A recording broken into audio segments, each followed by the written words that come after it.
پیارے بھائیوں، السلام علیکم ورحمۃ اللہ وبرکاتہ۔ میں بعض حدیثوں کو جب پڑھتا ہوں تو بڑا تعجب ہوتا ہے۔ تعجب اس لیے نہیں کہ اللہ کے رسول صلی اللہ علیہ وسلم کی حدیثوں پر ہمیں شک ہوتا ہے، نہیں، تعجب اس بات پر کہ اللہ تبارک و تعالیٰ اس قدر ہمارے اوپر کریم اور رحیم ہے۔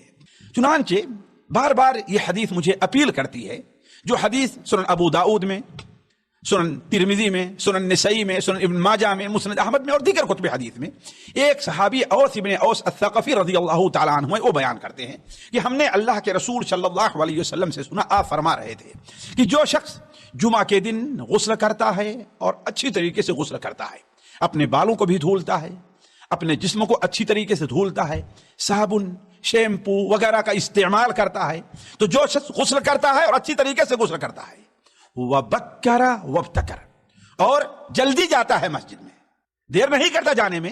وَابْتَكَرَ کا ایک معنی یہ بھی ہے کہ خطبے میں شروع سے حاضر ہوتا ہے۔ آپ نے اس کے بعد بیان فرمایا وَمَشَى وَلَمْ يَرْكَبْ، وہ پیدل چل کر کے جاتا ہے، سواری پر نہیں بیٹھتا۔ وَدَنَا مِنَ الْإِمَامِ وَاسْتَمَعَ، وہ امام کے قریب ہو کر کے بیٹھتا ہے، دور کہیں کنارے نہیں بیٹھتا۔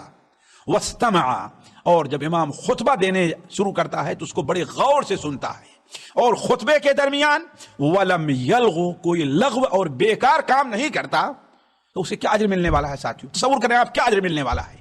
آپ صلی اللہ علیہ وسلم نے ارشاد فرمایا کہ اسے اللہ تعالیٰ ہر قدم کے اوپر، ہر قدم پر، اب آپ حساب لگا لیں کہ آپ کے گھر سے جامع مسجد تک کتنے قدم آپ کے پڑیں گے، ہر قدم پر ایک سال عبادت کا اللہ تعالیٰ اجر دیتا ہے اسے۔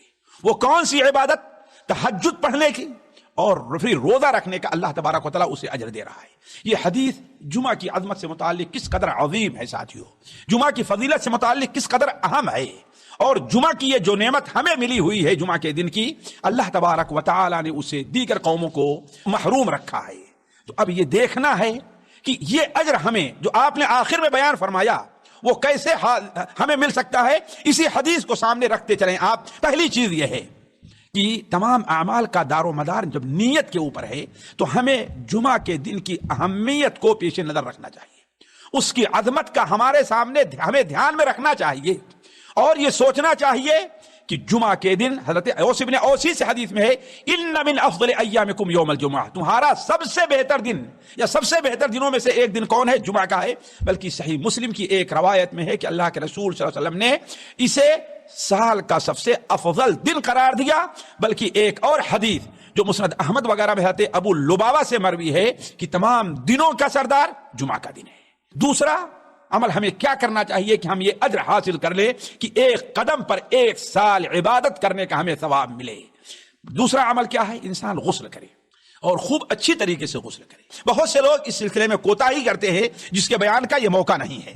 تیسری چیز یہ ہے کہ اگر ہمیں یہ اجر حاصل کرنا ہے تو جمعہ کے لیے جلدی جانا ہوگا، یہ نہیں کہ ہم جمعہ کی اذان کا انتظار کرتے رہیں، جمعہ کے وقت ہونے کا ہم انتظار کرتے رہیں۔ اگر کسی کے سامنے کوئی عذر ہے، نوکری ہے، پریشانی ہے تو الگ مسئلہ ہے، لیکن اگر فرصت ہے، وقت نکال سکتا ہے، چھٹی لے سکتا ہے، تو ہم اس سے متعلق ہم گفتگو کر رہے ہیں کہ وہ انسان جمعہ کے لیے جلدی جائے۔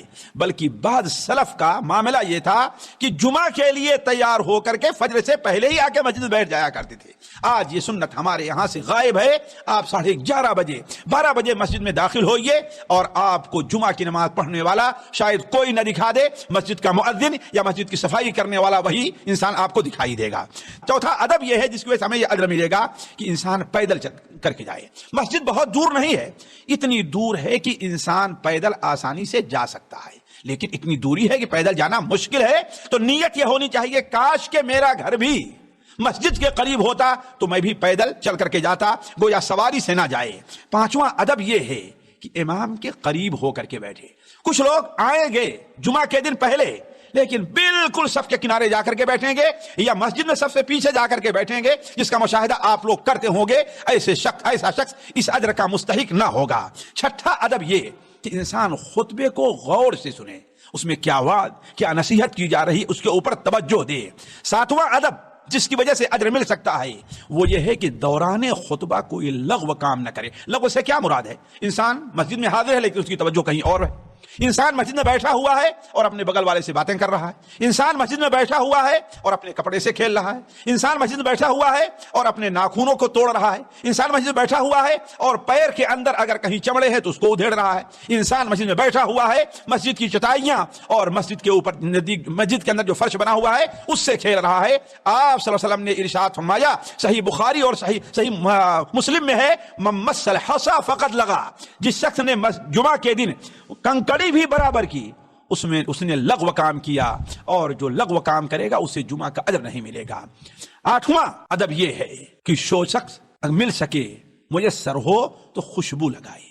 یہ اس حدیث میں نہیں ہے، البتہ صحیح مسلم وغیرہ کی دوسری حدیثیں ابو سعید خدری وغیرہ سے مروی ہیں۔ تو کہنے کا مطلب یہ چند وہ آداب ہیں کہ اگر ہم ان کا اہتمام کر لیتے ہیں تو جمعہ کی فضیلت سے ہم اپنے آپ کو محروم نہیں کریں گے، ورنہ ہم جمعہ کی فضیلت سے محروم رہتے ہیں۔ اللہ تعالی ہم میں سے ہر شخص کو اس دن کے اہتمام کی توفیق عطا فرمائے۔ والسلام علیکم ورحمۃ اللہ وبرکاتہ۔